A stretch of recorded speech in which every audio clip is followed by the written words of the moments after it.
이제 그만 꺼져. 태준의 목소리는 낮고 차갑게 가라앉아 있었습니다. 순이는 난간 쪽으로 비틀거렸습니다. 남편의 손이 자신의 어깨를 강하게 밀어내는 순간 세상이 기울어지는 것 같았어요. 이게 끝인가? 하늘이 빙글빙글 돌았습니다. 6시간 전 어버이날 아침 순이는 제주공항에 내렸습니다. 가슴이 두근거렸어요. 40년 만에 온 가족이 함께하는 여행이었거든요. 남편 태준, 아들 민석, 며느리 지원, 그리고 9살 손자 준서까지. 할머니, 여기 공기 진짜 좋다. 준서가 팔을 활짝 펼치며 소리쳤습니다. 순이는 손자의 머리를 쓰다듬었어요. 이 아이만큼은 순수했습니다. 렌터카를 타고 성산 일출봉으로 향했습니다. 차 안 분위기는 묘하게 어색했어요. 지원은 계속 핸드폰만 보고 민석은 한숨을 내쉬었습니다. 태주는 운전하며 백미러로 순이를 힐끗힐끗 쳐다봤어요. 뭔가 이상했습니다. 하지만 순이는 애써 무시했어요. 오늘만큼은 행복하자. 오후 2시 성산 일출봉 전망대에 도착했습니다. 와, 진짜 높다. 준서가 난간에 매달려 바다를 내려다봤어요. 순이는 황급히 손자의 옷깃을 잡았습니다. 위험해, 준서야. 할머니, 저기 봐요. 배들이 개미처럼 작아요. 준서는 배낭에서 드론을 꺼냈습니다. 순이가 지난 설날에 선물한 거였어요. 할머니, 제가 멋진 영상 찍어줄게요. 드론이 윙윙거리며 하늘로 떠올랐습니다. 준서는 조종기를 들고 20m쯤 떨어진 곳으로 달려갔어요. 관광객들이 사진을 찍고 웃었습니다. 평화로운 오후였어요. 그런데 태준이 갑자기 순이의 팔을 잡았습니다. 여보, 저기 좀 가자. 목소리가 낮았어요. 차갑게 가라앉은 톤이었습니다. 순이는 알았어요. 이 목소리가 나올 때면 좋은 일이 없다는 걸. 순이는 남편을 따라 전망대 한쪽 구석으로 걸어갔습니다. 관광객이 적은 곳이었어요. 민석과 지원도 따라왔습니다. 왜 그래요? 순이가 물었습니다. 가슴이 쿵쾅거렸어요. 태주는 팔짱을 끼고 순이를 내려다봤습니다. 분양권 말이야. 순간 온몸이 얼어붙었습니다. 분양권을 내 명의로 바꾸자. 뭐라고요? 순이의 목소리가 떨렸습니다. 강남 아파트 분양권. 그거 내 이름으로 해. 태준의 눈빛이 차가웠어요. 마치 사냥꾼이 사냥감을 바라보는 것 같았습니다. 순이는 고개를 저었어요. 안 돼요. 그건 우리 어머니가 나한테만 주신 거예요. 뭐가 어때? 우린 부부잖아. 민석이 앞으로 나섰습니다. 엄마, 나 지금 진짜 급해. 사업 자금이 3억 필요해요. 순이는 아들을 바라봤어요. 언제부터 이 아이의 눈빛이 이렇게 삭막해졌을까요? 민서가 그건 엄마, 분양권 담보로 대출만 받으면 돼요. 간단하잖아요. 지원이 순이의 팔을 잡았습니다. 손톱이 팔에 파고들었어요. 어머님, 어차피 나중엔 저희 거잖아요. 지금 좀 도와주시면 안 돼요? 며느리의 목소리는 달콤했지만 눈빛은 독사처럼 차가웠습니다. 순이는 뒤로 물러났어요. 안 돼. 작은 목소리였지만 단호했습니다. 절대 안 돼요. 태준의 얼굴이 일그러졌습니다. 이 고집센. 그가 주변을 둘러봤어요. 관광객들이 모두 반대편으로 이동한 걸 확인했습니다. 순이는 본능적으로 위험을 느꼈어요. 여보. 그 순간이었습니다. 태준의 손이 번개처럼 날아왔어요. 이 고집불통 같은 쿵. 어깨에 강한 충격이 느껴졌습니다. 순이의 몸이 뒤로 밀렸어요. 난간이 등에 부딪혔습니다. 으악! 비명이 터져 나왔어요. 세상이 빙글빙글 돌았습니다. 순이는 바닥에 쓰러지며 옆구리를 강타했어요. 갈비뼈에서 뚝 소리가 났습니다. 아팠습니다. 너무 아팠어요. 숨을 쉴 수가 없었습니다. 어, 순이는 바닥에 쓰러진 채 헐떡였어요. 눈물이 주르륵 흘러내렸습니다. 20m 떨어진 곳에서 준서는 조종기 화면을 보고 있었습니다. 드론 카메라가 모든 걸 담고 있었어요. 할아버지가 할머니를 미는 장면, 할머니가 쓰러지는 장면, 그리고 이제 됐어. 태준의 목소리가 드론 마이크에 선명하게 들렸습니다. 분양권은 우리 거야. 민석이 고개를 끄덕였어요. 지원은 입꼬리를 살짝 올렸습니다. 준서는 손이 부들부들 떨렸어요. 이건 아닌데. 9살 아이도 알았습니다. 이건 잘못됐다는 걸. 할머니, 준서가 소리치며 달려왔습니다. 태주는 황급히 표정을 바꿨어요. 아이고 여보, 괜찮아? 위선적인 목소리였습니다. 순이는 바닥에 쓰러진 채 남편을 올려다봤어요. 그 눈빛에는 더 이상 사랑도 기대도 없었습니다. 오직 차가운 배신감만 가득했어요. 당신이 날 밀었어. 말하고 싶었지만 입이 떨어지지 않았습니다. 너무 아팠거든요. 관광객들이 몰려왔습니다. 어머, 저기 쓰러진 사람 있어요.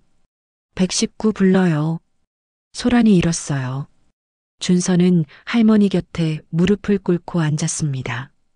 눈에서 눈물이 뚝뚝 떨어졌어요. 할머니. 순이는 손자의 손을 꼭 잡았습니다. 그것만이 유일한 위로였어요. 하늘을 올려다봤습니다. 구름이 천천히 흘러갔어요. 어머니, 이게 끝인가요? 아니었습니다. 이건 끝이 아니었어요. 이제 시작이었습니다. 구급차 사이렌이 멀리서 들려왔습니다. 준서는 주머니 속 조종기를 꼭 쥐었어요. 드론은 여전히 하늘에 떠서 모든 걸 기록하고 있었습니다. 진실은 사라지지 않았어요. 증거는 남아 있었습니다. 구급차 사이렌이 귓전을 때렸습니다. 순이는 들것에 누워 천장을 바라봤어요. 형광등이 빠르게 지나갔습니다. 아팠어요. 숨을 쉴 때마다 갈비뼈가 찢어지는 것 같았습니다. 혈압 90에 60, 의식은 명료합니다. 구급대원의 목소리가 들렸어요.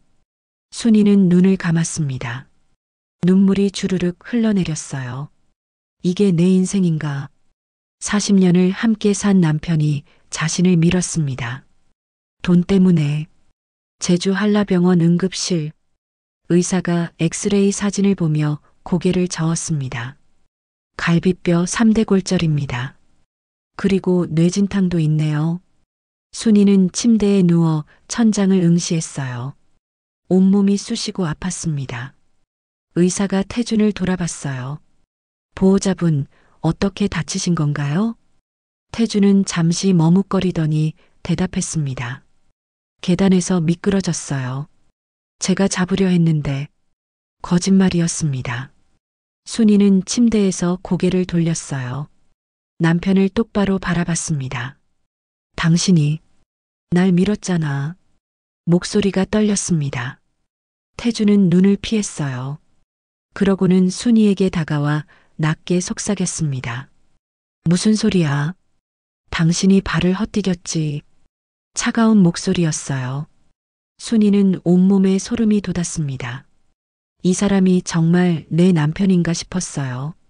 의사는 의아한 표정으로 두 사람을 번갈아 봤습니다. 환자분 혹시 괜찮습니다. 순이는 고개를 저었어요.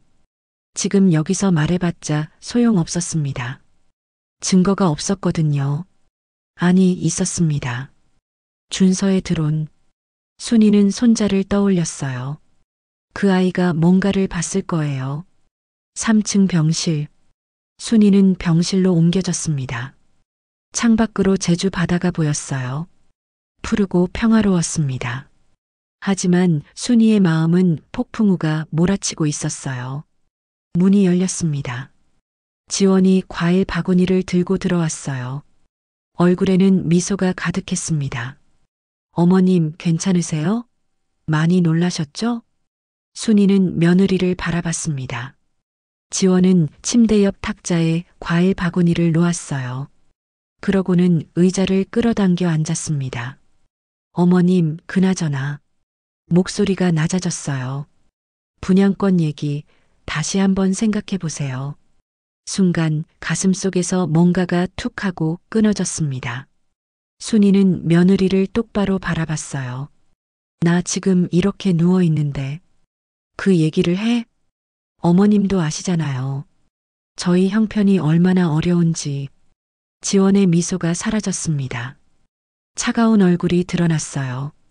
민석 오빠 회사 이번 주가 고비예요. 3억만 있으면 살 수 있어요. 그래서 날 밀어서 협박하려고 한 거야? 순이의 목소리가 떨렸습니다. 지원은 눈을 피했어요. 무슨 말씀이세요? 아버님이 실수하신 거잖아요. 거짓말하지 마. 문이 다시 열렸습니다. 민석이 들어왔어요.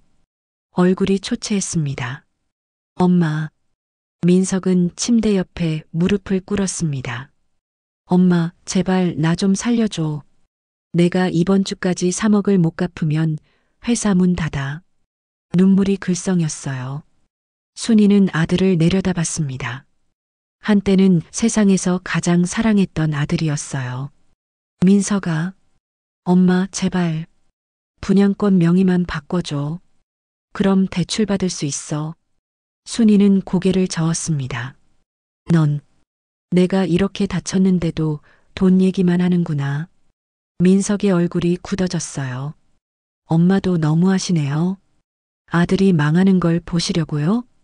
내가 지금 무슨 말을 하는 거니? 순이의 목소리가 높아졌습니다. 갈비뼈가 찢어지는 것처럼 아팠지만 참을 수 없었어요. 엄마는 다쳐도 돼? 엄마 재산은 빼앗아도 돼? 민석은 입술을 깨물었습니다. 엄마, 그게 아니라 나가. 지금 당장. 순이는 손가락으로 문을 가리켰어요. 지원이 벌떡 일어났습니다. 어머님, 너무하시는 거 아니에요? 저희도 먹고 살아야죠. 그래서 시어머니를 죽이려고 했어? 순이의 목소리는 차갑게 식어 있었습니다. 지원은 할 말을 잃었어요. 오후 6시 태준이 병실에 들어왔습니다. 민석과 지원은 이미 나간 후였어요. 태준은 병실 문을 닫았습니다. 딸칵 잠금 장치를 채우는 소리가 들렸어요. 순이는 본능적으로 몸을 움츠렸습니다. 태준이 침대로 다가왔어요. 빨리 서류에 도장 찍어. 낮은 목소리였지만 위협이 묻어 있었습니다. 안 그러면 여기서 못 나간다. 순이는 남편을 올려다봤어요. 당신들이 다 짜고 친 거였구나. 눈물이 주르륵 흘렀습니다. 나를 죽이려고 했어. 돈 때문에. 죽이긴. 좀 놀래켰을 뿐이야. 태주는 비웃었어요. 당신이 고집만 안 부렸어도 이렇게까지 안 했어. 순이의 가슴이 미어졌습니다. 40년을 함께 살았는데 이 사람은 자신을 한 번도 사랑하지 않았던 거예요. 당신들은 절대 안 줘. 순이는 이를 악물었습니다. 내가 죽어도 안 줘. 태준의 얼굴이 일그러졌어요. 이 여자가 정말. 그때 병실 문이 벌컥 열렸습니다. 간호사가 들어왔어요. 무슨 일이세요? 환자분이 안정을 취하셔야 하는데요. 태준은 황급히 물러섰습니다. 얼굴에 다시 가면을 썼어요. 아, 네. 죄송합니다. 간호사가 나가자 태준은 순이를 차갑게 내려다봤습니다. 두고 봐. 그는 병실을 나갔어요. 밤 11시. 순이는 잠들지 못하고 천장을 바라보고 있었습니다. 문이 조용히 열렸어요. 민석이었습니다. 홀로 병실에 들어온 아들은 침대 옆에 앉았어요. 엄마, 왜 또 왔니? 순이는 고개를 돌렸습니다. 엄마, 내일 서울 가면 등기소 같이 가요. 명예 이전만 하면 돼요. 민석의 목소리는 애원하듯 떨리고 있었어요. 순이는 아들을 바라봤습니다. 언제부터 이렇게 변했을까요? 나가. 엄마. 당장 내 앞에서 사라져. 순이의 목소리는 단호했습니다. 민석은 천천히 일어났어요. 문 앞에서 뒤돌아봤습니다. 엄마, 후회하실 거예요. 차가운 목소리였어요. 문이 닫혔습니다. 순이는 홀로 남았습니다. 창밖에는 별이 빛나고 있었어요. 순이는 눈물을 닦았습니다. 더 이상 울지 않기로 했어요. 이제 싸울 거예요. 끝까지. 순이는 침대에서 몸을 일으켰습니다. 갈비뼈가 쑤시고 아팠어요. 하지만 참아야 했습니다. 거실로 나갔습니다. 태주는 소파에 앉아 신문을 보고 있었어요. 순이가 나오자 신문을 내렸습니다. 어디 가려고? 화장실. 핸드폰이랑 지갑 어디 뒀는지 알지? 태준의 목소리는 차갑게 가라앉아 있었어요. 순이는 고개를 끄덕였습니다. 남편은 자신의 핸드폰과 지갑을 거실 서랍에 감춰 놓았어요. 외출을 막기 위해서였습니다. 감옥이었어요. 자신의 집이 감옥이 되어버렸습니다. 순이는 방으로 돌아왔습니다. 문을 닫고 침대에 앉았어요. 눈물이 주르륵 흘렀습니다. 이렇게 살 수는 없어. 오후 4시 현관문이 열리는 소리가 들렸습니다. 다녀왔습니다. 준서의 목소리였어요. 순이는 방문 틈으로 거실을 내다봤습니다. 손자가 학교 가방을 내려놓고 있었어요. 태주는 서재로 들어갔습니다. 지금이었어요. 순이는 조용히 방문을 열었습니다. 준서를 향해 손짓했어요. 준서가 할머니를 보고 눈이 휘둥그레졌습니다.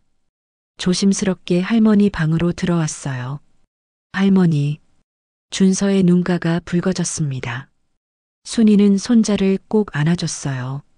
작은 몸이 부들부들 떨리고 있었습니다. 할머니, 제가 드릴 게 있어요. 준서는 학교 가방에서 태블릿을 꺼냈습니다. 손이 떨렸어요. 할머니, 이거 봐주세요. 순이는 태블릿을 받았습니다. 화면을 터치했어요. 영상이 재생되었습니다. 성산 일출봉 전망대. 하늘에서 내려다본 풍경이 펼쳐졌어요. 그리고 태준이 순이를 미는 장면이 선명하게 보였습니다. 순이의 몸이 비틀거리며 바닥에 쓰러지는 모습. 순이는 숨이 멎는 것 같았어요. 영상은 계속 이어졌습니다. 이제 됐어. 태준의 목소리가 또렷하게 들렸어요.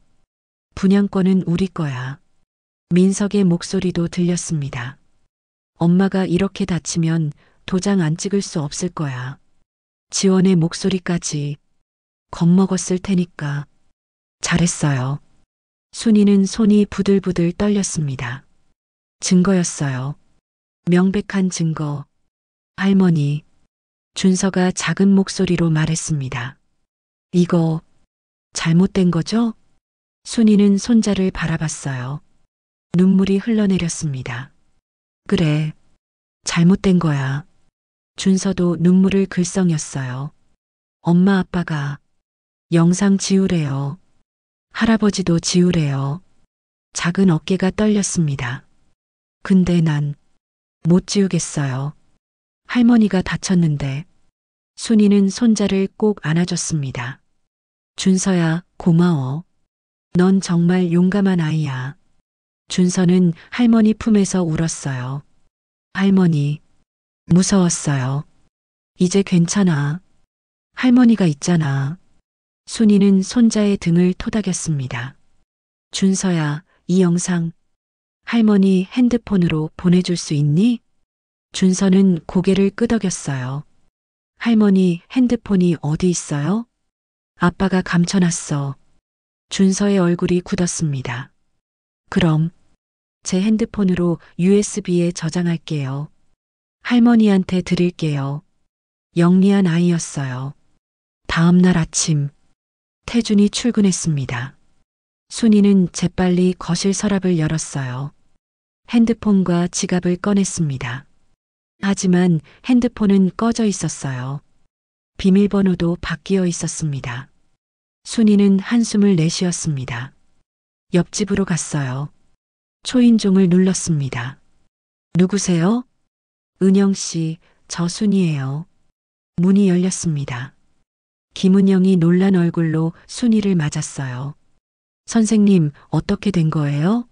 다쳤다고 들었는데. 은영 씨, 전화 좀 빌려줄 수 있어요? 네. 아, 네. 들어오세요. 순이는 은영의 핸드폰을 빌렸습니다. 포털 사이트에서 검색했어요. 가정폭력 변호사 서울. 여러 법무법인이 나왔습니다. 그 중 하나를 눌렀어요. 법무법인 정의로 마이너스 가정법 전문. 전화를 걸었습니다. 여보세요. 법무법인 정의로입니다. 저 상담 받고 싶은데요. 목소리가 떨렸습니다. 어떤 사건이신가요? 남편이 저를 폭행했어요. 전화 너머로 잠시 침묵이 흘렀습니다.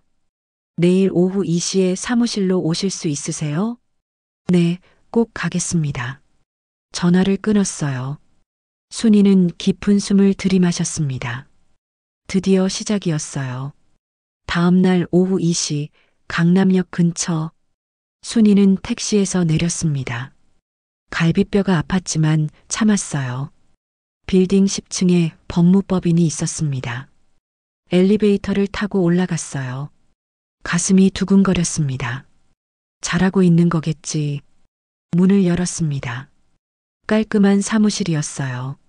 접수 직원이 밝게 웃으며 맞아줬습니다. 예약하신 분이시죠? 잠시만 기다리세요. 순이는 대기실에 앉았어요. 손에 땀이 났습니다. 이순이님? 여성의 목소리가 들렸습니다. 순이는 고개를 들었어요. 30대 후반으로 보이는 여성 변호사가 서 있었습니다. 단정한 정장 차림에 온화한 미소를 짓고 있었어요. 저는 박서연 변호사입니다. 이쪽으로 오세요. 상담실로 들어갔습니다. 서연은 순이를 의자에 앉히고 물 한 잔을 건넸어요. 편하게 말씀해 주세요. 순이는 떨리는 손으로 물잔을 들었습니다. 한 모금 마셨어요. 남편이 저를 밀었어요. 제주도 전망대에서. 다치셨나요? 갈비뼈 3대 골절이랑 뇌진탕이요. 서연의 표정이 굳어졌습니다. 왜 그랬을까요? 제 재산을 빼앗으려고요. 강남 아파트 분양권이 있거든요. 15억 정도. 순이는 모든 걸 털어놨습니다. 40년간의 정서적 학대, 제주도 여행의 함정, 가족들의 음모. 서연은 고개를 끄덕이며 메모했어요. 증거가 있으신가요? 순이는 가방에서 USB를 꺼냈습니다. 준서가 준 거였어요. 손자가 드론으로 찍은 영상이 있어요. 서연은 USB를 노트북에 꽂았습니다. 영상이 재생되었어요. 폭행 장면, 그리고 가족들의 대화. 서연의 얼굴이 점점 굳어졌습니다. 영상이 끝났어요. 이 정도면.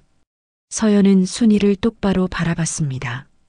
폭행죄와 상해죄로 고소 가능합니다. 재산 강취 미수도 추가할 수 있고요. 순이의 눈에서 눈물이 흘러내렸습니다. 지금 바로 진행하시겠어요? 서연의 목소리는 단호했지만 따뜻했어요. 순이는 고개를 끄덕였습니다. 네. 목소리가 떨렸습니다. 더 이상 참지 않겠습니다. 서연은 순이의 손을 꼭 잡았어요. 잘 결정하셨어요. 제가 끝까지 함께하겠습니다. 그 손길이 따뜻했습니다. 순이는 처음으로 안심할 수 있었어요. 혼자가 아니었습니다. 이제 싸울 수 있었어요. 서연은 고소장을 접수 창구에 제출했습니다. 두꺼운 서류 뭉치였어요. 그 안에는 드론 영상 파일이 담긴 USB도 함께 들어 있었습니다. 폭행죄, 상해죄, 재산 강취 미수로 접수하시는 거죠? 네, 맞습니다. 서연은 단호하게 대답했어요. 접수 직원이 서류를 검토했습니다. 영상 증거까지 있네요. 강력 사건으로 처리하겠습니다. 서연은 밖으로 나와 순이에게 전화를 걸었어요. 이순이님, 고소장 접수 완료했습니다. 곧 경찰에서 연락할 거예요. 감사합니다, 변호사님. 순이의 목소리는 떨리고 있었습니다. 두려움과 기대가 섞인 떨림이었어요. 사흘 후 순이의 집. 오전 10시 초인종이 울렸습니다. 태준이 문을 열었어요. 두 명의 형사가 서 있었습니다. 중년 남성 형사와 젊은 여성 형사였어요. 최태준 씨 맞으십니까? 네, 그런데요. 태준의 얼굴이 굳었습니다. 강남경찰서 여성 청소년과입니다. 고소장이 접수되어 조사받으러 가셔야 합니다. 중년 형사가 신분증을 보여줬어요. 무슨 고소요? 태준의 목소리가 높아졌습니다. 내가 뭘 잘못했는데요? 폭행 및 상해 혐의입니다. 여성 형사가 차분하게 말했어요. 내일 오전 10시까지 강남경찰서로 출석하세요. 불응하시면 체포영장 청구합니다. 형사들은 출석 통지서를 태준에게 건넸습니다. 태준은 종이를 움켜쥐었어요. 손이 부들부들 떨렸습니다. 형사들이 돌아갔습니다. 문이 쾅 닫혔어요. 태준은 거실로 달려갔습니다. 순이는 소파에 앉아 있었어요. 당신이 날 고소했어?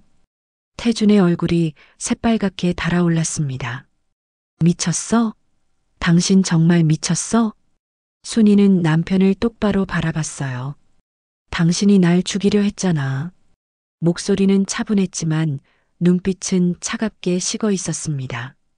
죽이긴 그냥 좀 놀래킨 거지. 좀 놀래킨 거? 갈비뼈 3대가 부러졌어. 그게 좀 놀래킨 거야? 순이는 천천히 일어섰습니다. 태준이 다가왔어요. 주먹을 불끈 쥐었습니다. 고소 취하 안 하면 뭐? 또 때릴 거야?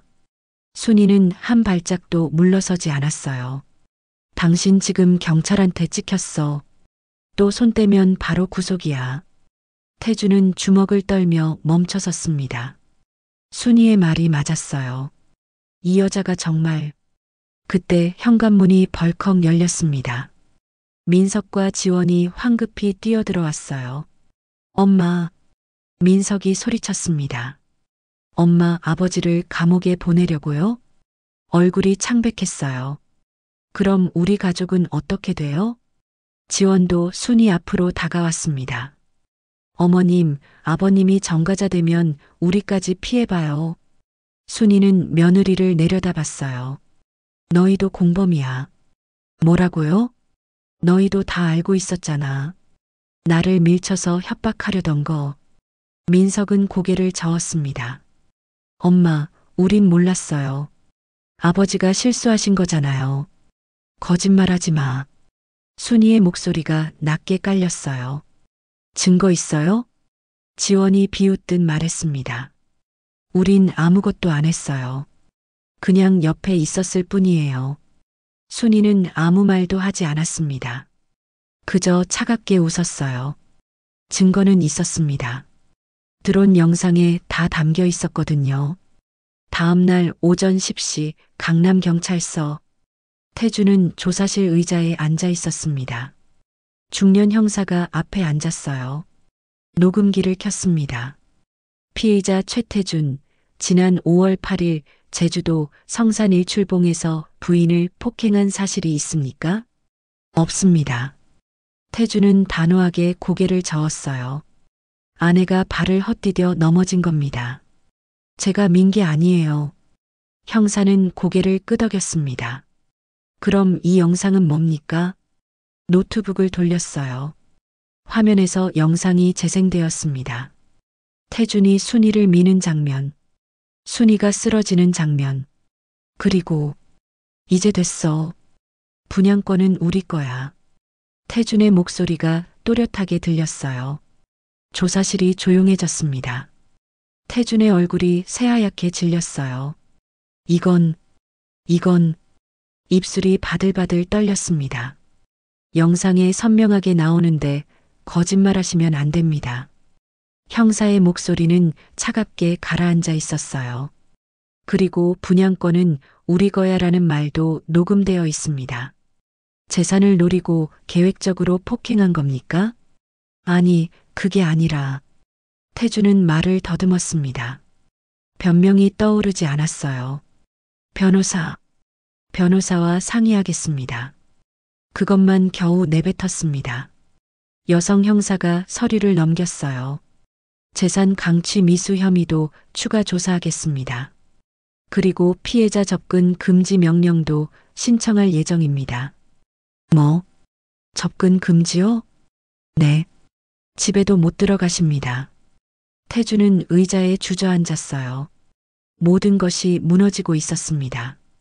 같은 시각, 순이의 집. 순이는 거실 창가에 서 있었습니다.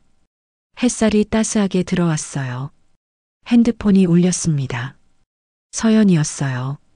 이순희님, 경찰 조사 잘 진행되고 있습니다. 남편분이 영상 보고 아무 말도 못 하셨대요. 그렇군요. 순이는 깊은 숨을 내쉬었습니다. 접근 금지 명령도 신청했습니다. 이제 안전하실 거예요. 감사합니다. 전화를 끊었어요. 순이는 창밖을 바라봤습니다. 하늘이 맑았어요. 40년 만에 처음 보는 맑은 하늘 같았습니다. 가슴속 무거운 돌덩이가 조금씩 사라지는 것 같았어요. 이제 시작이야. 순이는 작게 중얼거렸습니다. 더 이상 두렵지 않았어요. 진실은 이미 세상에 나왔습니다. 이제 정의를 기다리면 되었어요. 순이는 방으로 들어가 서랍을 열었습니다. 한복 천 조각들이 가지런히 정리되어 있었어요. 손으로 천을 쓰다듬었습니다. 부드러웠어요. 곧 다시 시작할 수 있어. 한복을 만들고, 사람들을 만나고, 자신의 인생을 사는 것. 그것이 순이가 바라던 전부였습니다. 창밖에서 새소리가 들렸어요. 순이는 미소를 지었습니다. 봄이 오고 있었습니다. 순이는 법원 계단을 올랐습니다. 다리가 후들거렸어요. 갈비뼈는 많이 나았지만 마음은 여전히 무거웠습니다. 긴장하지 마세요. 서연이 순이의 팔을 잡아줬어요. 증거가 확실합니다. 잘 될 거예요. 순이는 고개를 끄덕였습니다. 하지만 가슴은 쿵쾅거렸어요. 법정 문 앞에 섰습니다. 깊은 숨을 들이마셨어요. 이제 시작이야. 형사 12부 법정. 문이 열렸습니다. 순이는 서연과 함께 안으로 들어갔어요. 법정은 생각보다 넓었습니다. 천장이 높고 엄숙한 분위기였어요. 맞은편 피고인석에 태준이 앉아 있었습니다. 남편의 얼굴은 초췌했어요. 수염도 제대로 깎지 않은 것 같았습니다. 눈이 마주쳤어요. 태준은 고개를 돌렸습니다. 순이는 가슴이 철렁했어요. 하지만 시선을 거두지 않았습니다. 방청석을 둘러봤어요. 민석과 지원이 앉아 있었습니다. 두 사람 모두 창백한 얼굴이었어요. 그 옆에는 기자 몇 명이 보였습니다. 수첩을 펼치고 있었어요. 순이는 자리에 앉았습니다. 모두 일어나 주십시오. 법정 경위의 목소리가 울렸어요. 뒷문이 열리며 재판장이 입장했습니다. 흰 머리의 중년 판사였어요. 엄숙한 표정으로 자리에 앉았습니다. 착석하십시오. 모두 자리에 앉았어요. 재판장이 서류를 펼쳤습니다. 제2024고 앞 1247호 피고인 최태준 폭행 및 상해 사건 첫 공판을 시작하겠습니다. 순이는 손을 꼭 쥐었어요. 손에 땀이 흘렀습니다. 피고인, 기소 내용을 인정합니까? 재판장이 태준을 향해 물었어요. 태준의 변호사가 일어섰습니다. 50대 남성으로 정장을 말끔히 차려입고 있었어요. 재판장님, 피고인은 기소 내용을 전면 부인합니다. 이유를 말씀하시죠. 피해자가 주장하는 폭행은 사실이 아닙니다. 단순한 부부간 다툼 중 발생한 우발적 사고였습니다. 순이의 주먹에 힘이 들어갔어요. 우발적 사고라니. 계획적으로 꾸민 일인데. 서연이 일어섰습니다. 재판장님, 목소리는 차분하지만 단호했어요. 부부간 다툼이라고요? 피해자는 갈비뼈 3대 골절과 뇌진탕을 입었습니다. 이것이 단순한 다툼입니까? 증거를 제시해 주시기 바랍니다. 재판장이 말했어요. 서연은 노트북을 열었습니다. 재판장님, 결정적 증거를 제시하겠습니다. 법정 앞쪽 대형 모니터가 켜졌어요. 화면에 영상이 재생되었습니다. 성산 일출봉 전망대. 하늘에서 내려다본 풍경이었어요. 태준과 순이가 보였습니다. 그리고 태준이 순이를 미는 장면. 순이가 비틀거리며 쓰러지는 모습. 법정이 조용해졌습니다. 순이는 화면을 바라봤어요. 가슴이 쿵쾅거렸습니다. 그때의 공포가 다시 떠올랐어요. 영상은 계속 이어졌습니다. 이제 됐어. 태준의 목소리가 법정에 울려 퍼졌어요. 분양권은 우리 거야. 민석의 목소리도 들렸습니다. 엄마가 이렇게 다치면 도장 안 찍을 수 없을 거야. 방청석에서 웅성거리는 소리가 들렸어요. 기자들이 수첩에 빠르게 뭔가를 적었습니다. 민석은 고개를 푹 숙였어요. 지원은 입술을 깨물었습니다. 영상이 끝났습니다. 법정은 침묵에 잠겼어요. 재판장이 서연을 바라봤습니다. 변호인, 이 영상의 출처는 어디입니까? 피해자의 손자가 우연히 드론으로 촬영한 것입니다. 손자요? 네. 당시 9살이었던 최준서 군입니다. 재판장은 고개를 끄덕였어요. 증인으로 신청하셨습니까? 네, 재판장님. 증인 최준서를 입정시키세요. 법정 경위가 뒷문을 열었습니다. 준서가 들어왔습니다. 작은 몸이었어요. 교복을 입고 있었습니다.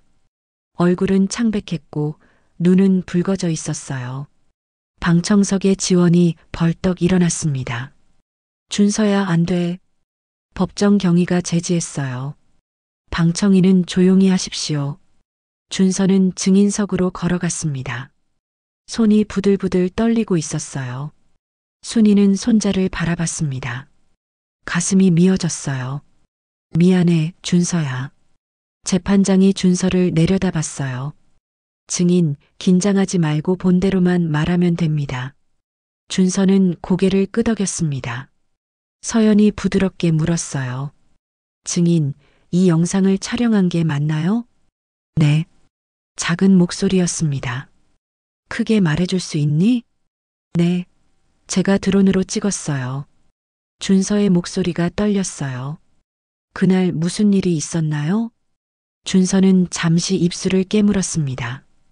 그러고는 말했어요. 할아버지가 할머니를 밀었어요. 법정이 조용해졌습니다. 확실히 봤나요?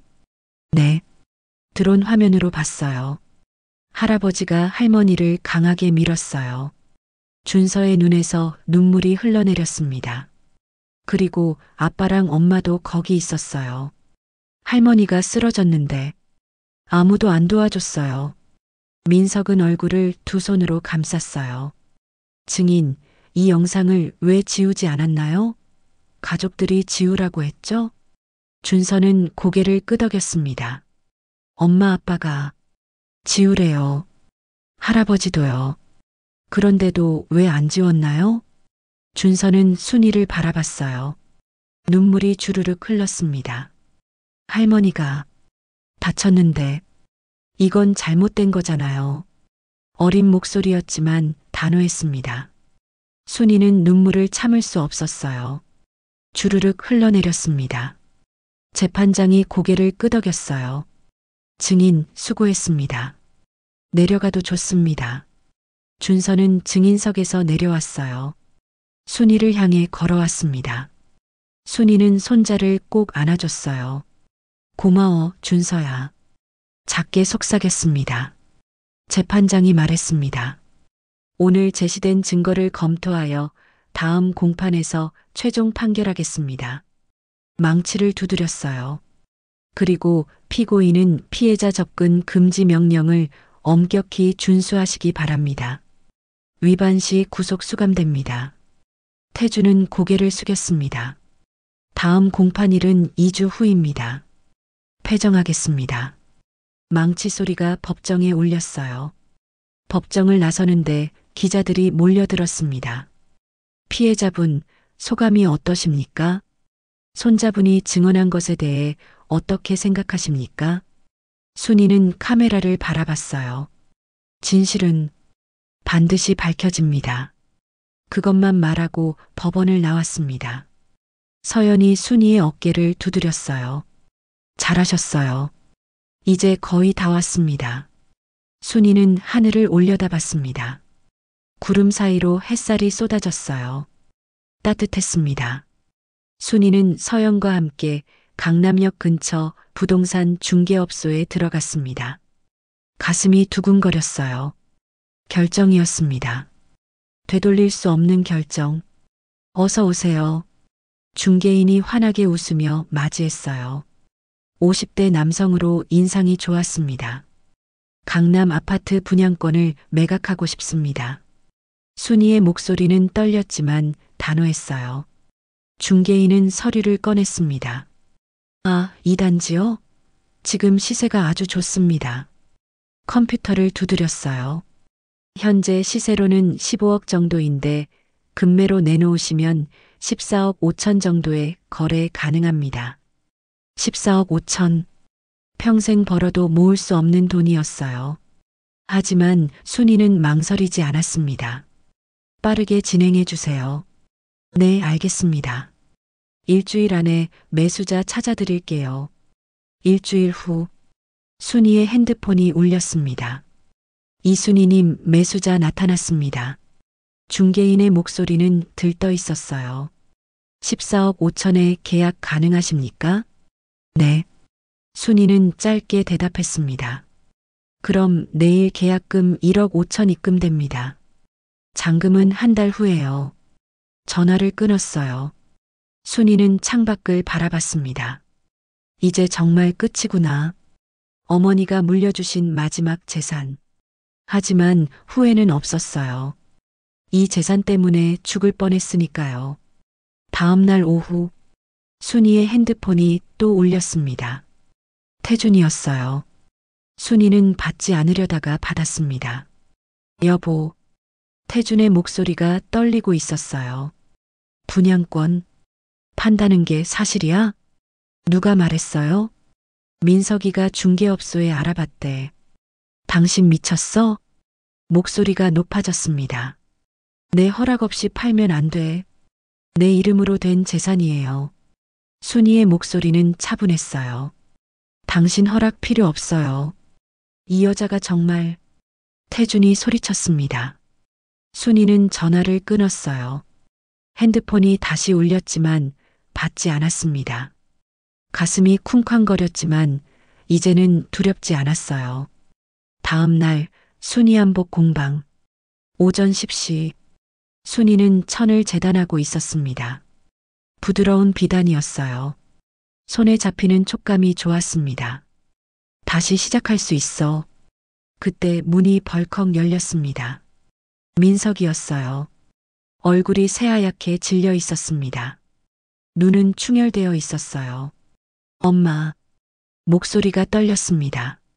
순이는 가위를 내려놓았어요. 왜 왔니? 엄마, 분양권. 정말 파는 거예요? 민석이 다가왔습니다. 엄마, 제발. 그리고는 무릎을 꿇었어요. 순이는 아들을 내려다봤습니다. 가슴이 미어졌어요. 한때는 세상에서 가장 사랑했던 아들. 제발요, 엄마. 그 돈에 3억만. 아니, 2억만 나한테 빌려줘요. 눈물이 주르륵 흘러내렸습니다. 나 진짜 망해요. 회사 문 닫고 집도 날아가요. 순이는 고개를 저었습니다. 민석아, 엄마, 제발. 민석이 순이의 바지를 붙잡았어요. 순이는 아들의 손을 천천히 떼어냈습니다. 넌 엄마가 다쳤을 때 뭐라고 했니? 엄마, 돈 얘기만 했잖아. 엄마가 살았는지 죽었는지도 안 물어봤어. 순이의 목소리가 떨렸어요. 이제 엄마한테 기대지 마. 그때 문이 다시 열렸습니다. 지원이었어요. 어머님, 며느리가 황급히 들어왔습니다. 어머님, 우리 가족이잖아요.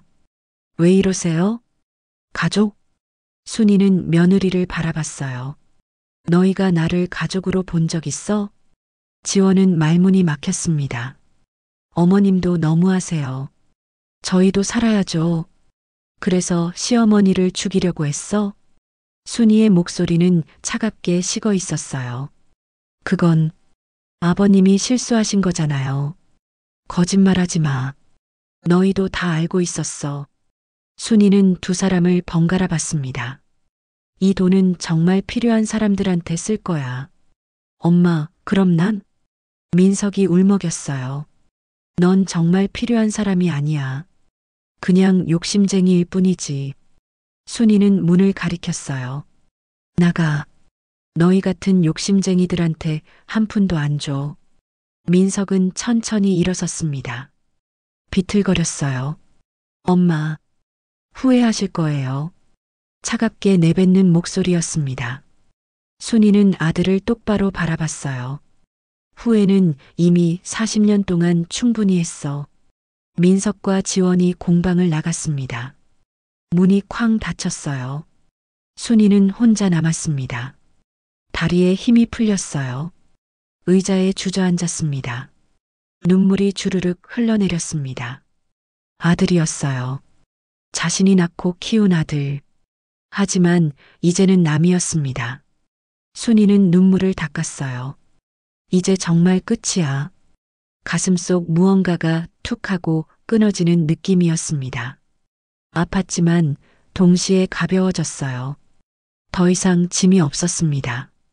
한 달 후 잔금일. 순이는 은행에 앉아 있었습니다. 중개인과 매수자가 함께 왔어요. 잔금 13억 원 입금 확인되셨죠? 네. 순이는 서류에 도장을 찍었습니다. 톡! 소리는 작았지만 무겁게 느껴졌어요. 40년을 지켜온 재산. 어머니가 평생 모아 물려주신 것. 이제 완전히 손을 놨습니다. 수고하셨습니다. 매수자가 악수를 청했어요. 순이는 그의 손을 잡았습니다. 잘 쓰겠습니다. 행복하세요. 순이는 미소를 지었어요. 은행을 나왔습니다. 핸드폰을 꺼내 통장을 확인했어요. 14억 5천만 원. 숫자가 너무 커서 실감이 나지 않았습니다. 서연에게 전화를 걸었어요. 변호사님, 잔금 받았어요. 축하드립니다. 이제 본격적으로 시작할 수 있겠네요. 네. 순이는 하늘을 올려다봤습니다. 구름이 천천히 흘러가고 있었어요. 어머니, 작게 중얼거렸습니다. 제가 잘하고 있는 거겠죠? 바람이 불었습니다. 따뜻한 바람이었어요. 마치 대답처럼 느껴졌습니다. 순이는 미소를 지었어요. 이제 시작이었습니다. 진짜 자신의 인생이 최종 판결일이었습니다. 순이는 법원 계단을 올랐어요. 이번에는 다리가 떨리지 않았습니다. 서연이 옆에서 미소 지었어요. 준비되셨죠? 네. 순이는 고개를 끄덕였습니다. 법정 문을 열었어요. 형사 12부 법정. 이번에는 사람들이 더 많았습니다. 기자들이 앞줄을 가득 채우고 있었어요.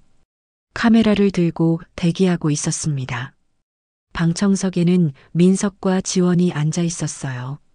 두 사람 모두 초췌한 얼굴이었습니다. 그 옆에 준서가 보였어요. 손자는 할머니를 보고 작게 손을 흔들었습니다. 순이는 미소로 답했어요. 피고인석의 태주는 더 늙어 보였습니다. 머리카락이 많이 휘어졌어요. 모두 일어나 주십시오. 재판장이 입장했습니다. 모두 일어섰어요. 순이는 숨을 깊이 들이마셨습니다.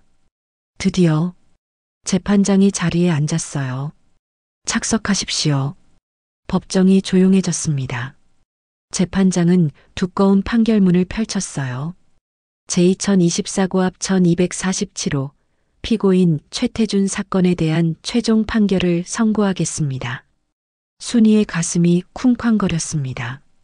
재판장이 판결문을 읽기 시작했어요. 피고인 최태준은 2024년 5월 8일 제주도 성산 일출봉에서 피해자 이순희를 고의로 폭행했습니다. 태준은 고개를 숙였어요. 이로 인해 피해자는 갈비뼈 3대 골절, 뇌진탕 등 전치 8주의 상해를 입었습니다. 재판장의 목소리가 법정에 울렸습니다. 특히 본 범행은 피해자의 재산을 강취할 목적으로 계획적으로 이루어졌습니다. 방청석에서 웅성거리는 소리가 들렸어요. 들어온 영상과 증인 진술을 통해 범행이 명백히 입증되었으며 피고인의 범행 후 태도 역시 불량합니다. 재판장이 잠시 멈췄습니다. 법정이 숨죽였어요. 따라서 피고인 최태준에게 징역 2년 6개월을 선고합니다. 태준의 몸이 흔들렸습니다. 또한 피해자에게 치료비 및 위자료 6천만 원을 배상하라고 명합니다. 민석이 손으로 얼굴을 감쌌어요. 지원은 입술을 깨물었습니다. 준서는 할머니를 바라봤어요. 작게 미소 지었습니다. 순이는 눈물이 핑 돌았습니다. 승리였어요. 마침내 정의가 실현되었습니다. 집행유예는 인정하지 않습니다. 즉시 수감됩니다. 재판장의 마지막 말이 떨어졌어요. 태주는 고개를 떨구었습니다. 어깨가 축 처졌어요. 이상으로 선고를 마칩니다. 망치 소리가 울렸습니다. 또 짧지만 무거운 소리였어요. 법정 경위가 태준에게 다가갔습니다. 수갑을 채웠어요. 찰칵. 태준은 한 번도 순이를 바라보지 않았습니다. 고개를 숙인 채 끌려갔어요. 순이는 그 모습을 조용히 지켜봤습니다. 40년을 함께 산 남편. 이제 완전히 끝이었어요. 서연이 순이의 어깨를 가볍게 두드렸습니다. 축하드립니다. 잘 싸우셨어요. 감사합니다, 변호사님. 순이의 목소리가 떨렸어요. 법정을 나섰습니다. 복도에는 기자들이 빼곡히 늘어서 있었어요. 이순희님, 판결에 만족하십니까? 가족들에게 하고 싶은 말씀이 있으신가요? 앞으로의 계획은 무엇입니까? 카메라 플래시가 터졌습니다. 순이는 잠시 멈춰 섰어요. 기자들을 향해 천천히 입을 열었습니다. 정의는 반드시 승리합니다. 목소리는 떨렸지만 단호했어요. 더 이상 참지 마세요. 용기를 내세요. 기자들이 펜을 바쁘게 움직였습니다. 앞으로는 저처럼 고통받는 여성들을 돕고 싶습니다. 순이는 그것만 말하고 복도를 걸었어요. 법원 계단을 내려가는데 누군가 뒤에서 불렀습니다. 엄마. 민석이었어요. 순이는 멈춰 섰습니다. 돌아보지 않았어요. 민석이 달려와 순이 앞을 막아섰습니다. 엄마, 이제 어떡해요? 얼굴이 새하얗게 질려 있었어요. 아버지가 감옥 가면 우리 체면이 어떻게 돼요? 순이는 아들을 바라봤습니다. 체면이 중요해? 차갑게 가라앉은 목소리였어요. 사람이 중요하지. 민석은 입술을 떨었습니다. 엄마도 너무해요. 우린 가족이잖아요. 가족. 순이는 쓰게 웃었어요. 가족이었으면 날 죽이려고 하지 않았겠지. 민석의 손이 순이의 팔을 잡았습니다. 엄마, 제발. 순이는 아들의 손을 천천히 떼어냈어요. 민서가, 넌 이미 선택했어. 엄마, 엄마보다 돈을 택했잖아. 그 결과는 내가 감당해야지. 순이는 아들을 지나쳐 걸었습니다. 뒤에서 민석의 울음소리가 들렸어요. 하지만 돌아보지 않았습니다. 더 이상 돌아볼 이유가 없었어요. 법원 앞 광장. 준서가 달려왔습니다. 할머니. 순이는 손자를 꼭 안아줬어요. 준서야. 할머니, 이긴 거죠? 준서가 올려다봤습니다. 눈이 반짝였어요. 응, 이겼어. 순이는 손자의 머리를 쓰다듬었습니다. 우리 준서 덕분이야. 준서는 환하게 웃었어요. 할머니가 제일 멋있어요. 서연이 다가왔습니다. 이순이님 축하드립니다. 정말 잘 싸우셨어요. 변호사님 덕분입니다. 이제 새로운 시작이네요. 서연이 미소 지었어요. 순이는 하늘을 올려다봤습니다. 구름 한 점 없는 맑은 하늘이었어요. 바람이 불었습니다. 상쾌한 바람이었어요. 네, 이제 시작입니다. 순이는 미소를 지었어요. 진짜 자신의 인생이 시작되는 순간이었습니다. 준서의 손을 잡고 걸었어요. 뒤를 돌아보지 않았습니다. 앞만 보며 걸었어요. 햇살이 따뜻하게 내리쬐었습니다. 순이는 3층 건물 앞에 서 있었습니다. 새로 임대한 건물이었어요. 가슴이 벅차올랐습니다. 드디어 1층에는 세움 여성쉼터라는 간판이 걸려 있었어요. 2층에는 순이 한복나눔센터. 순이는 간판을 올려다봤습니다. 눈시울이 뜨거워졌어요. 평생 꿈꿔왔던 일이었습니다. 자신처럼 고통받는 여성들을 돕는 것. 이제 시작이었어요. 개소식 날. 오전 10시. 순이는 1층 쉼터 앞에 섰습니다. 사람들이 모여들고 있었어요. 서연 변호사, 김은영, 그리고 지역 여성단체 관계자들. 30명쯤 되었습니다. 준서도 와 있었어요. 교복을 말끔히 차려입고 있었습니다. 할머니, 축하해요. 준서가 꽃다발을 건넸어요. 순이는 손자를 꼭 안아줬습니다. 고마워, 우리 준서. 마이크 앞에 섰습니다. 손이 떨렸어요. 하지만 목소리는 단호했습니다. 안녕하세요. 이순이입니다. 사람들이 박수를 쳤어요. 순이는 깊은 숨을 들이마셨습니다. 저는 40년간 폭력과 학대 속에서 살았습니다. 목소리가 떨렸어요. 하지만 더 이상 참지 않기로 했습니다. 그리고 이겼습니다. 박수 소리가 커졌습니다.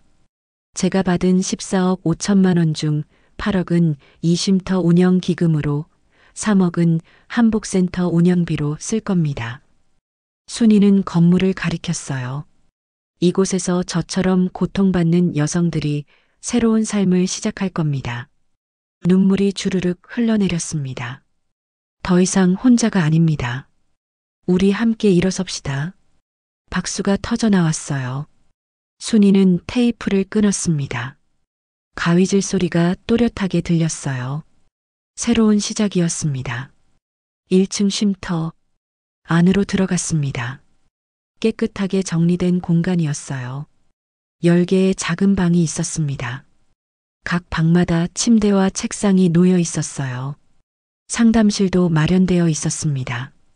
서연이 다가왔어요. 이순이님, 제가 매주 수요일 무료 법률 상담할게요. 정말요? 네. 법적 대응이 필요한 분들 도울 겁니다. 순이는 서연의 손을 꼭 잡았어요. 감사합니다, 변호사님. 은영도 다가왔습니다. 선생님, 저도 자원봉사할게요. 한복 수업 도와드릴게요. 은영 씨. 순이는 눈물이 핑 돌았습니다. 혼자가 아니었어요. 함께하는 사람들이 있었습니다. 2층 한복나눔센터. 계단을 올라갔습니다. 넓은 작업실이 펼쳐졌어요. 재봉틀 15대가 나란히 놓여 있었습니다. 한복 원단이 가지런히 정리되어 있었어요. 순이는 천을 쓰다듬었습니다. 부드러웠어요. 이제 다시 시작할 수 있어. 창밖으로 햇살이 쏟아졌습니다. 따뜻했어요. 일주일 후 첫 수강생들이 찾아왔습니다. 30대 여성 8명이었어요. 모두 가정폭력 피해자들이었습니다. 순이는 그들을 맞이했어요. 환영합니다. 여기서 새로운 시작을 하세요. 여성들의 눈빛은 불안했습니다. 하지만 동시에 희망도 담겨 있었어요. 3개월 과정을 마치면 기초 한복을 만들 수 있습니다. 그리고 취업도 도와드릴게요. 한 여성이 조심스럽게 손을 들었어요. 선생님, 저희도 정말 다시 시작할 수 있을까요? 순이는 그녀에게 다가갔습니다. 할 수 있어요. 제가 그랬으니까요. 미소를 지었어요. 우리 함께 해봐요. 여성의 눈에서 눈물이 흘러내렸습니다. 한 달 후, 센터는 활기로 가득했습니다. 재봉틀 돌아가는 소리가 경쾌하게 울렸어요. 수강생들이 열심히 바느질하고 있었습니다. 순이는 한 명 한 명을 돌아보며 가르쳤어요. 여기를 이렇게 접으세요. 선생님, 이게 맞나요? 네, 잘하고 있어요. 순이의 얼굴에는 미소가 가득했습니다. 이것이 행복이었어요. 누군가를 돕고 함께 성장하는 것. 한 여성이 다가왔습니다. 선생님, 감사해요. 선생님 덕분에 용기가 생겼어요. 제가 고마워요. 함께 해줘서. 순이는 그녀의 손을 꼭 잡았어요. 토요일 오후, 준서가 센터를 찾아왔습니다. 할머니, 준서야 왔구나. 준서는 배낭을 벗으며 말했어요. 할머니, 저 오늘 봉사활동 하러 왔어요. 정말? 네. 청소도 하고 어르신들 도와드릴 거예요. 순이는 손자의 머리를 쓰다듬었어요. 우리 준서 정말 멋지다. 준서가 작업실을 둘러봤습니다. 할머니, 여기 사람들 많이 늘었네요? 응, 지금 수강생이 50명이야. 대박. 준서가 눈을 반짝였어요. 할머니, 나중에 저 중학교 가면 영상 동아리 할 거예요. 그래. 네. 그리고 할머니 이야기를 다큐멘터리로 만들고 싶어요. 순이는 손자를 꼭 안아줬습니다. 고마워, 준서야. 할머니가 제일 멋있어요. 세상의 모든 할머니들한테 용기를 주는 사람이에요. 눈물이 주르륵 흘러내렸습니다. 행복한 눈물이었어요. 저녁, 순이는 혼자 작업실에 남았습니다. 창밖으로 노을이 지고 있었어요. 붉고 아름다웠습니다. 순이는 천 조각을 들었어요. 바느질을 시작했습니다. 바늘이 천을 부드럽게 통과했어요. 한 땀 한 땀, 정성스럽게. 이게 내 인생이야. 순이는 미소를 지었습니다. 더 이상 두렵지 않았어요. 더 이상 숨지 않았습니다. 당당하게 살 수 있었어요. 창밖에서 새소리가 들렸습니다. 순이는 창문을 열었어요. 바람이 불어왔습니다. 따뜻하고 부드러운 바람이었어요. 어머니, 작게 중얼거렸습니다. 제가 잘하고 있죠? 바람이 머리카락을 스쳤습니다.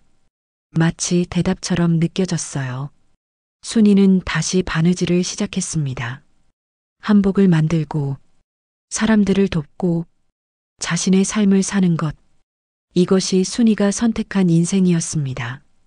그리고 그것은 옳은 선택이었어요. 밤하늘에 별이 떠올랐습니다. 반짝이는 별들. 순이의 새로운 인생도 그렇게 빛나고 있었습니다. 조용하지만 확실하게. 끝. 순이는 서연과 함께 법원에 들어섰습니다. 이혼 소송 서류를 제출하러 온 거였어요. 가슴이 두근거렸습니다. 40년 결혼 생활을 끝내는 순간이었어요. 긴장하지 마세요. 서연이 말했습니다.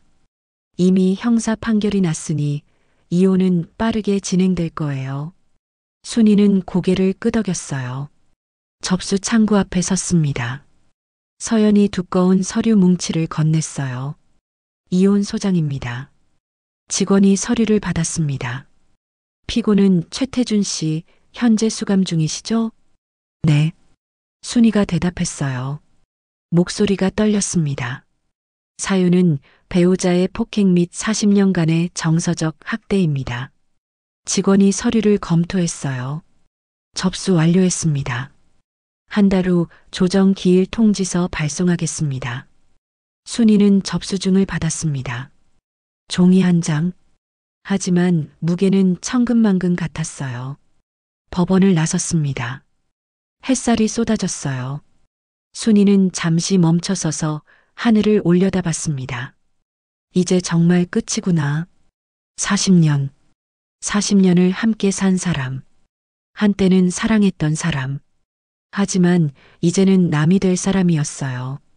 눈물이 핑 돌았습니다. 슬픔 때문인지 해방감 때문인지 알 수 없었어요. 아마 둘 다였을 겁니다. 한 달 후 서울가정법원 조정실. 순이는 조정위원 앞에 앉아 있었습니다. 맞은편에는 태준이 교도관과 함께 앉아 있었어요. 한 달 만에 보는 남편이었습니다. 많이 늙어 보였어요.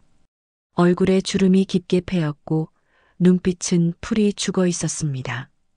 조정위원이 입을 열었어요. 피고 최태준 씨, 원고의 이혼 요구에 대한 입장을 말씀해 주세요. 태준은 잠시 침묵했습니다. 그러고는 고개를 숙였어요. 동의합니다. 작은 목소리였어요. 순이는 남편을 바라봤습니다. 가슴이 철렁했어요. 조정위원이 서류를 넘겼습니다. 재산 분할 관련해서는 어떻게 하시겠습니까? 태준의 변호사가 일어섰어요. 피고는 원고가 매각한 분양권 대금의 절반을 요구합니다. 부부 공동 재산이므로 안 됩니다. 서연이 단호하게 말했습니다. 해당 분양권은 원고의 모친이 원고에게만 증여한 고유 재산입니다. 증여 증서도 있습니다. 서연이 서류를 제출했어요. 조정위원이 서류를 검토했습니다. 맞습니다. 이는 원고의 고유 재산이므로 재산 분할 대상이 아닙니다. 태준의 얼굴이 굳어졌어요. 그럼 저는 피고는 원고에게 추가 위자료 3천만 원을 지급하도록 합니다. 조정위원이 판결을 내렸어요. 태준은 고개를 떨구었습니다. 동의하십니까? 네. 힘없는 대답이었어요. 조정위원이 두 사람을 번갈아 봤습니다. 그럼 이혼에 합의하신 것으로 간주하겠습니다. 순이는 서류에 도장을 찍었습니다. 톡! 40년이 끝나는 소리였어요. 조정실을 나서는데 태준이 불렀습니다. 여보. 순이는 멈춰섰습니다. 돌아보지 않았어요. 미안해. 태준의 목소리가 떨렸습니다. 내가 너무 잘못했어. 순이는 천천히 돌아섰어요. 남편을 마지막으로 바라봤습니다. 이제 늦었어요. 차갑게 가라앉은 목소리였어요. 당신 인생이나 잘 사세요. 태준의 눈에서 눈물이 흘러내렸습니다. 하지만 순이는 돌아서서 걸어갔어요. 뒤돌아보지 않았습니다. 더 이상 미련은 없었어요. 일주일 후 순이는 40년 살던 집을 정리하고 있었습니다. 거실을 둘러봤어요. 추억이 가득한 공간이었습니다. 아들을 키우고 명절을 보내고 웃고 울었던 곳. 하지만 이제는 떠날 시간이었어요. 짐은 많지 않았습니다. 한복 천몇 상자와 개인 물품들 뿐이었어요. 현관문을 나섰습니다. 마지막으로 집을 돌아봤어요. 안녕. 작게 중얼거렸습니다. 문을 닫았어요. 한복 공방 근처 원룸. 순이는 새 집 열쇠를 돌렸습니다. 문이 열렸어요. 작지만 깨끗한 공간이었습니다. 큰 창문으로 햇살이 쏟아졌어요. 순이는 가방을 내려놓고 창가에 섰습니다. 밖을 바라봤어요. 사람들이 오가고 있었습니다. 차들이 지나갔어요. 평범한 풍경이었지만 순이에게는 특별하게 느껴졌습니다. 이제 내 공간이야. 아무도 간섭하지 않는 곳, 아무도 통제하지 않는 곳, 오롯이 자신만의 공간이었어요. 순이는 짐을 풀기 시작했습니다. 한복 천들을 선반에 정리했어요. 바느질 도구들을 꺼냈습니다. 작은 식탁을 놓고 의자를 배치했어요. 1시간쯤 지나자 집 같아졌습니다. 순이는 식탁에 앉았어요. 따뜻한 차를 한 잔 끓였습니다. 천천히 마셨어요. 고요했습니다. 평화로웠어요. 이게 행복이구나. 40년 만에 느끼는 평화였습니다. 저녁, 순이는 창가에 앉아 있었습니다. 해가 지고 있었어요. 노을이 아름다웠습니다. 핸드폰이 울렸습니다. 민석이었어요. 순이는 잠시 망설이다가 받았습니다. 엄마, 민석의 목소리가 들렸어요. 뭐니? 엄마, 이혼했다며. 응, 짧게 대답했습니다. 민석은 한참 침묵했어요. 엄마, 나 회사 망했어. 집도 날아갔고. 그래서 순이의 목소리는 차분했어요. 엄마한테 미안해. 민석이 울먹였습니다. 내가 너무 잘못했어. 엄마를. 순이는 눈을 감았어요. 민석아. 응, 엄마. 넌 이제 혼자 일어서야 해. 엄마한테 기대지 말고. 엄마. 건강하게 살아라. 바르게 살고. 순이는 전화를 끊었습니다. 눈물이 흘러내렸어요. 아들이었습니다. 여전히 아팠어요. 하지만 이제는 놓아줘야 했습니다. 순이는 눈물을 닦았습니다. 창밖을 다시 바라봤어요. 밤이 내리고 있었습니다. 별이 떠올랐어요. 순이는 작게 중얼거렸습니다. 이제 시작이야. 목소리는 단호했어요. 내가 정말 하고 싶었던 일을 하는 거야. 원룸은 작았지만 순이의 세상은 넓어졌습니다. 더 이상 갇혀있지 않았어요. 자유로웠습니다.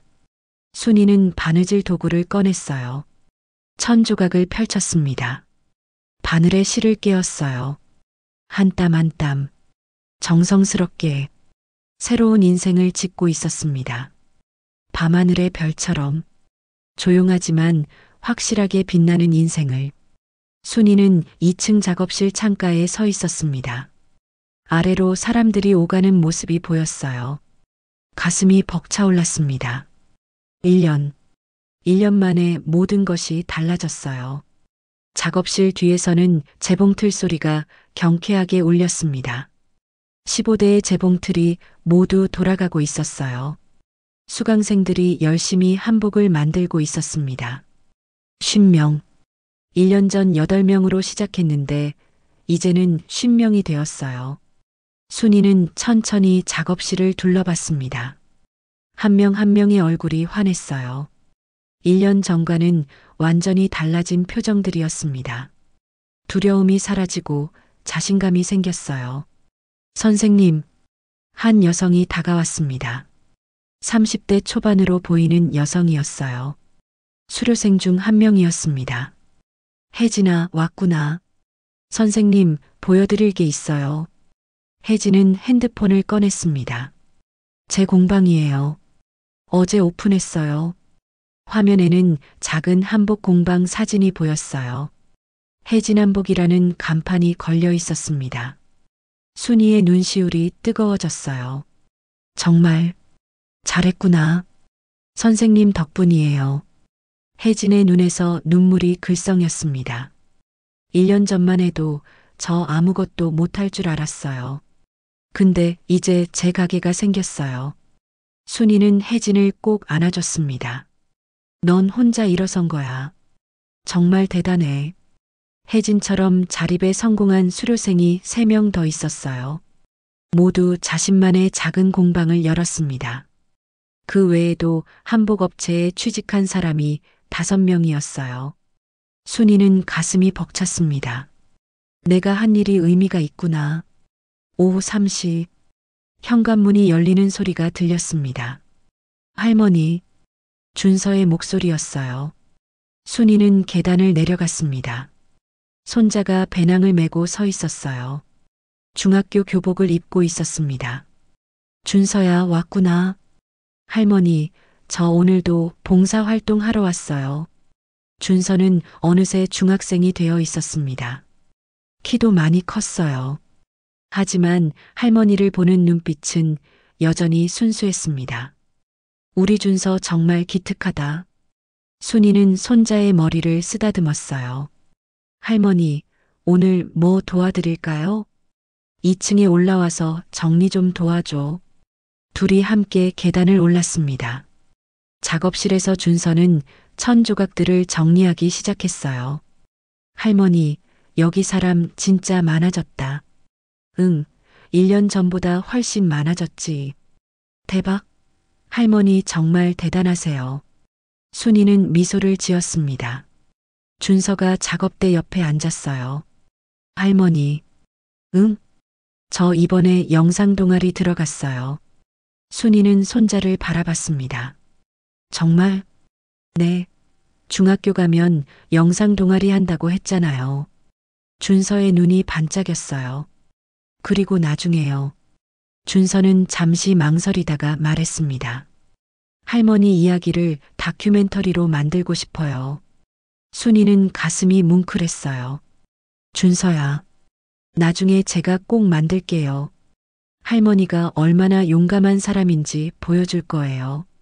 순이는 손자를 꼭 안아줬습니다. 고마워, 우리 준서. 할머니 덕분에 제가 새 삶을 살게 됐어요. 그날 영상 안 찍었으면. 아니야, 준서. 순이는 손자의 어깨를 잡았어요. 넌 용감했어. 옳은 일을 선택했고. 준서가 환하게 웃었습니다. 할머니가 제일 멋있어요. 세상에서 제일. 저녁 6시. 하루 수업이 끝났습니다. 수강생들이 하나 둘 집으로 돌아갔어요. 순이는 혼자 남아 작업실을 정리했습니다. 핸드폰이 진동했어요. 문자였습니다. 민석이었어요. 엄마, 미안해요. 제가 너무 잘못했어요. 순이는 문자를 읽었습니다. 가슴이 아팠어요. 하지만 이제는 담담했습니다. 답장을 보냈어요. 건강하게 살아라. 스스로 일어서면 그때 연락해. 짧은 답장이었습니다. 민석은 지금 편의점에서 아르바이트를 하고 있다고 들었어요. 회사도 망하고 집도 날아갔습니다. 순이는 여전히 아들이 걱정됐어요. 하지만 이제는 아들 인생을 대신 살아줄 수 없었습니다. 스스로 일어서야 했어요. 순이는 핸드폰을 내려놓았습니다. 창밖을 바라봤어요. 해가 지고 있었습니다. 노을이 붉게 물들어 있었어요. 아름다웠습니다. 문득 생각이 들었어요. 태준, 남편. 아니, 이제는 전 남편. 그는 여전히 교도소에 있었습니다. 몇 달 전 면회 신청이 왔었어요. 하지만 순이는 가지 않았습니다. 더 이상 만날 이유가 없었어요. 그 사람의 인생도 그 사람이 감당해야 했습니다. 순이는 창문을 열었어요. 바람이 불어왔습니다. 시원했어요. 나는 잘하고 있어. 스스로에게 말했습니다. 1층 쉼터. 순이는 계단을 내려가 쉼터를 둘러봤습니다. 현재 10명의 여성이 머물고 있었어요. 그동안 쉼터를 거쳐간 여성은 30명. 그중 25명이 경제적으로 자립했습니다. 새 직장을 구하고 새 삶을 시작했어요. 순이는 게시판을 바라봤습니다. 수료생들이 보낸 감사 편지가 가득 붙어 있었어요. 선생님 덕분에 다시 살았습니다. 선생님은 제 인생의 은인입니다. 용기를 주셔서 감사합니다. 순이는 편지들을 하나하나 읽었어요. 눈물이 주르륵 흘러내렸습니다. 행복한 눈물이었어요. 이게 내가 원했던 거야. 다시 2층 작업실. 순이는 작업대에 앉았습니다. 전통 저고리를 만들고 있었어요. 바늘에 실을 깨었습니다. 한 땀 한 땀 정성스럽게 창밖으로 별이 떠오르기 시작했어요. 순이는 잠시 바느질을 멈추고 하늘을 바라봤습니다. 어머니, 작게 중얼거렸습니다. 제가 잘하고 있죠? 바람이 불었어요. 따뜻한 바람이었습니다. 마치 대답처럼 느껴졌어요. 순이는 미소를 지었습니다. 다시 바느질을 시작했어요. 한복을 만들고, 사람들을 돕고, 자신의 삶을 사는 것. 이것이 순이가 선택한 인생이었습니다. 62세에 새로 시작한 인생. 늦지 않았어요. 아니, 지금이 딱 맞는 때였습니다. 순이는 창밖을 다시 바라봤어요. 별들이 반짝이고 있었습니다. 그래, 우리 준서가 만들어줘. 혼잣말을 했습니다. 세상의 모든 할머니들에게 용기를 주는 이야기로 바늘이 천을 통과했어요. 부드럽게, 정성스럽게, 한 땀 한 땀. 순이는 자신의 인생을 짓고 있었습니다. 아름답고 단단한 인생을. 밤은 깊어갔지만 작업실 불빛은 환했습니다. 순이의 새로운 인생도 그렇게 빛나고 있었어요. 조용하지만 확실하게. 끝.